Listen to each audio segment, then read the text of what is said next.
a male, it never fails. It makes me wanna wag my tail. When it comes, I wanna wail. When it comes, I wanna wail. When it comes, I wanna wail. When it comes, I wanna wail.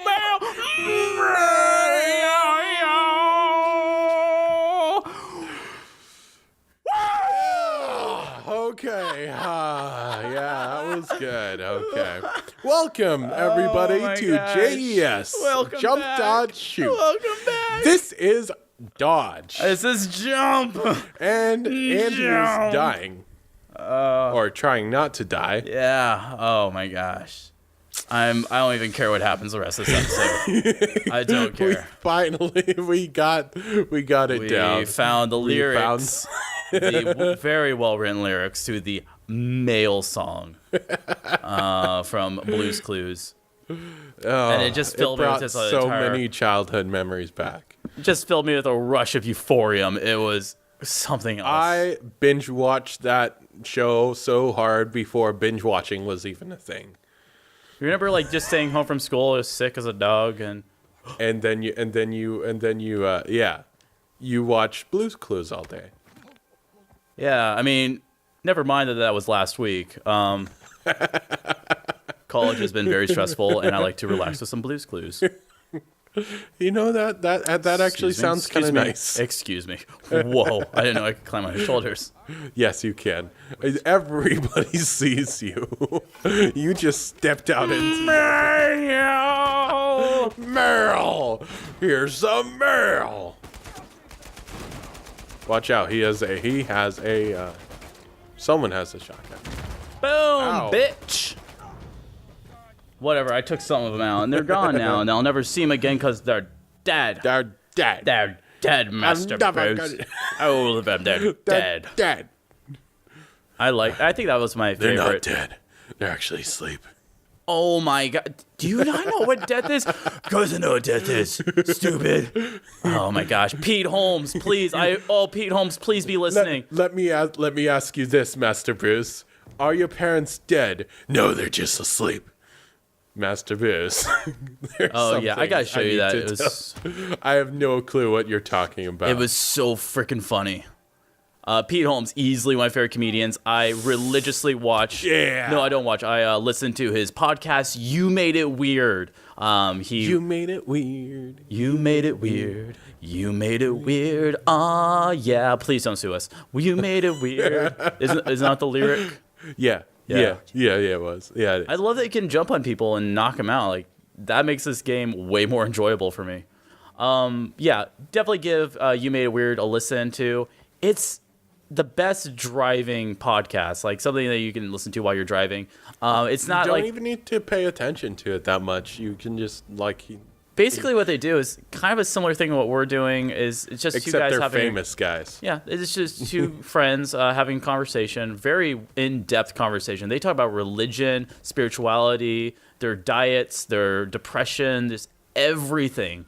But what's cool for me is that it's always, or more often than not, it's a comedian that he's interviewing. Right. And it's not necessarily a funny interview. It does have funny moments. It has funny moments, yeah, because they're an interview. But it's kind of a time that I bet it's nice for the comedians as well. Like, I bet the pressure to always be funny is immense.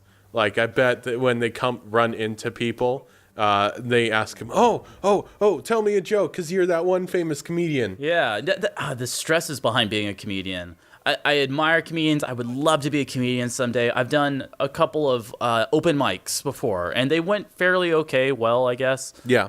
But yeah, the social pressures of being entertaining at all times, I can't even begin to imagine how that would be pretty pressure. That would be pretty pressuring. Yeah, stressful.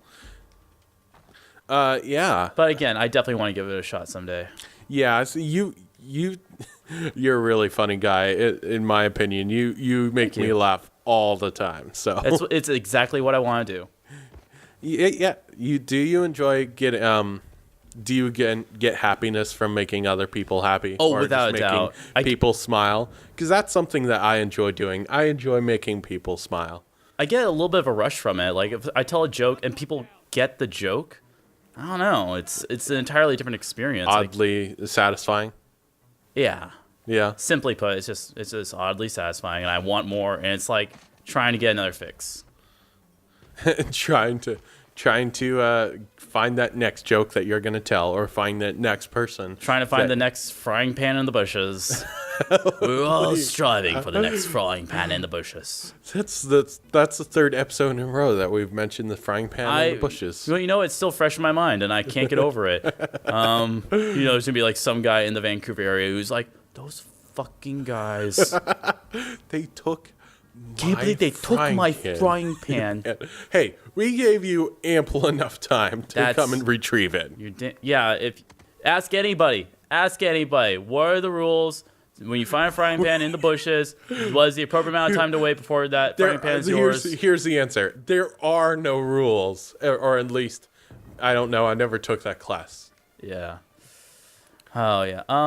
Any other podcasts that you like to listen to? We're kind of talking about podcasts. Yeah, I also checked out You Made It Weird. It was kind of fun. I mostly listen to a bunch of just gaming podcasts. Just a ton of gaming podcasts. You can press triangle, by the way. Yep. You did it. No, I'm fine. You're fine. This game's tricky. I'm sorry. No, so yeah, I listen to just a ton of gaming podcasts. If you haven't guessed already, I am a Destiny nut. Yeah. I like it. I am deeply invested in the lore, and I just follow all the lore podcasts. Shout out to Ghost Stories. Shout out to Focused Fire Chat. Shout out to Guardian Radio, even though they're not necessarily a lore-based podcast, but they are really interesting to listen to. Let's see, other podcasts I listen to. I listen to a D&D podcast, Dungeons and Dragons podcast, just because I want to play Dungeons and Dragons, but I can't find a good DM to play with us. That would be a lot of fun. At least I assume it would be a lot of fun. It's a ton of fun. It's one of those games that's it's one of those games that's it's got structure, yes, but you can do almost anything.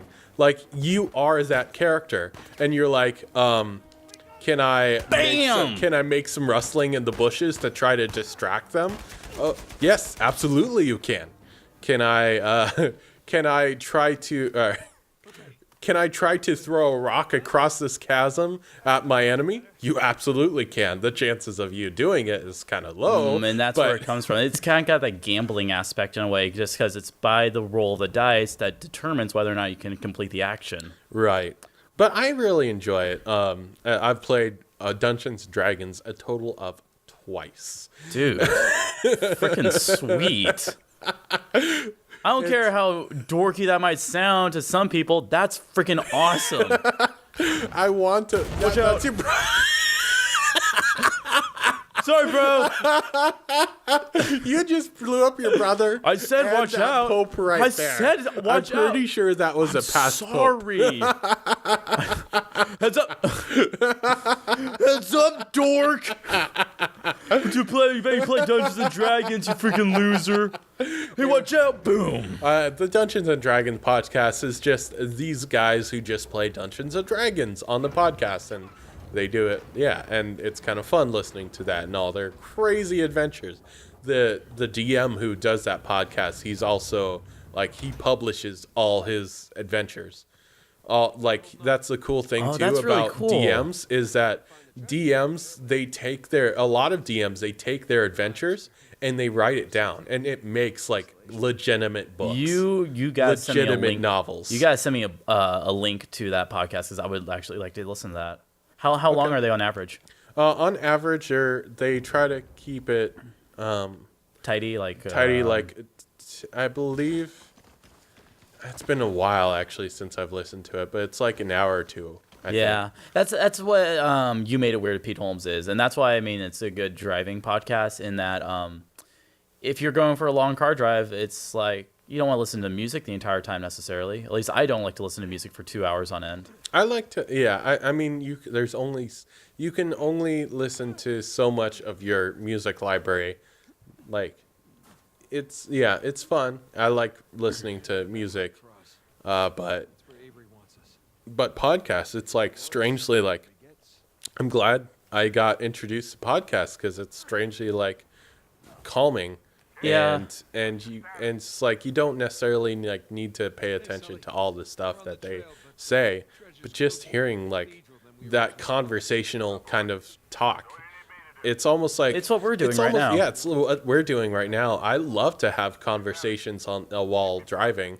There was this one time, I know this might be a little this might sound a little risky, but I gave a homeless person a ride home. Oh, nice. Yeah. It was actually, so weird story. I picked him up because I was in Sisters, Oregon. I was driving back to home in Hood River, Oregon, which is like a good 3-hour drive. Woof.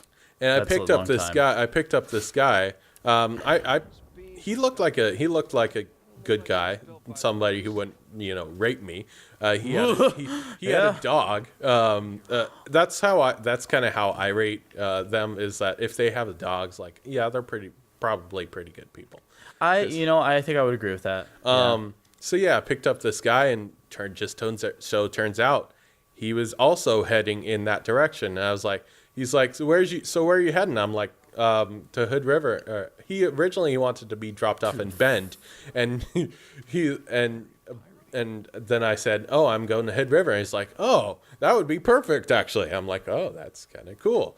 That wasn't what I was expecting, but that's kind of cool. So, and I actually had a really good conversation with this guy. Yeah, the whole entire road. I can't remember exactly what we were talking about, but he was really cool to talk to. I feel like we as a society, we oddly demonize homeless people in a way. We don't make eye contact with them. We reject them all the time. And he was one of those people I really admire. One of those travelers who don't have anything in their name except for what's in their backpack, but he was traveling the country. Like, I respect that. Oh wow. I've heard of people like going about life like that. I respect that. Can you get out of the way, please? It's kind of a cool way of going about life. Bro. But why is he just sitting there? I want to go. Like, get out of the way. Get out of the way. Stupid. That's why I'm the favorite. That's why Mama always chose me. That guy was looking right at me, and I could still do a stealth attack. So I have this flintlock pistol, and I think it's really neat, but I don't think it's going to be very effective at combat. You only have 2 shots. It's basically, I used it. It's basically as effective as a shotgun. That's kind of so cool. It's pretty cool, but it's only got 2 shots. So it's like, what are you gonna do with 2 shots? Yeah, crud. Nuts. Ooh, treasure. Music box. Music box. Doom, doom, I like music. Anyways, oh hi. Anyway, so yeah, that was a really kind of a cool experience that I picked up a homeless person, and he was actually really cool to talk to. So yeah, if you're ever, I've picked up just 2 homeless people before, and it might sound insulting, but I always ask if they have a weapon, or like I ask them to like empty their pockets. He is dead. He is dead. No one or 2 ways around that one as a dead person. It's always a gamble it feels like it's always a gamble though with homeless people, because I've been generous before and given some homeless people some money before, and like and I've been cheated out. I know I've been cheated out because this one time I came across a homeless guy and I gave him money. And he said that he had enough to get out of town. He was saving up enough money for gas to get out of town to go somewhere, right? He said he's a vet and everything. But, I see him the very next day getting McDonald's. It's like, okay. Weird. Yeah. Yeah, he said he was going to leave town that day and stuff. Like, whatever. It's always a gamble. Oh, we're closing out. This has been JDS. Thank you for watching. See you later, everybody. This is Andy. Bye. Bye. Bye.